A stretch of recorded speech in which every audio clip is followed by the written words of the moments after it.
A bit of bad news for meat lovers. A new study finds that eating certain types of meat can also increase the risk of type 2 diabetes.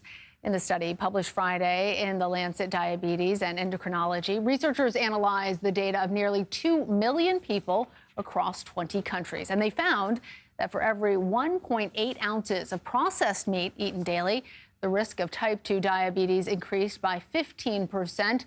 And for every 3.5 ounces of unprocessed red meat eaten daily, the risk increased by 10%.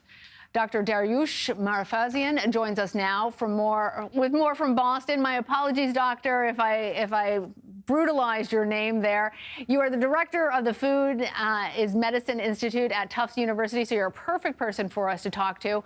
Tell us about red and processed meat, and what is it about them that increases the risk of type 2 diabetes? Because we know that it's associated with other health problems, but this is the first time I'm hearing about type 2 diabetes. Yeah, well, first some definitions. Unprocessed red meat is beef, pork, or lamb that will spoil if you don't cook it or freeze it within a day or two. And processed meat is preserved or cured meat, like sausage, salami, bacon, or even deli meats. So we got to think about those two, and both have been associated with health harms, including diabetes. So this study really confirms what other studies have seen.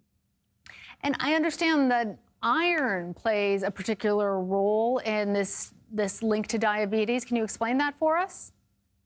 Yeah, so iron we've been taught for years to fear the fat in meats, but really it seems that inflammatory compounds in meats might be particularly the problem. And heme iron, which of course is what makes red meat red, the iron is a very active oxidant compound that increases inflammation. And when you combine that with the types of fats and protein in meat and the way it's processed and cooked, you can actually get a pretty big punch of inflammation, particularly in processed meats. That inflammation can damage the pancreas, it can increase inflammation, and it can do many other things that increase risk of diabetes. And so while we need a little bit of iron, and red meat occasionally in moderation is probably okay, if you start to have it multiple times per week, you're probably getting too much, and you can start to get these pro-inflammatory effects. So I want to drill down on that a little bit because eating it too much is something we've been warned about for a while. So with this new study, what I really want to know is if you are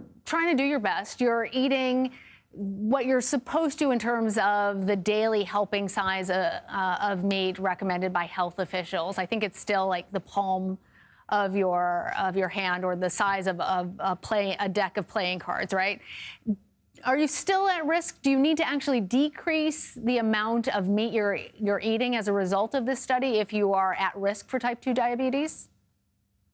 Yeah, the bottom line, I think, is that red meat neither deserves the devil's horns, that it's the most toxic thing in the food supply, nor a health halo that it's, excuse me, that it's an incredibly nourishing food. Excuse me, I'm sorry about that. So I think that, excuse me, if you have a weekly serving, the risk is quite low. So about 1.5% for unprocessed meat and about 4% gram for gram for processed meat. So a regular weekly serving is probably not a lot of risk, but I think if people are starting to eat this every day, multiple times a week, then the risk will start to add up. All right, Dr. Dariush Mozaffarian, thank you. Thank you.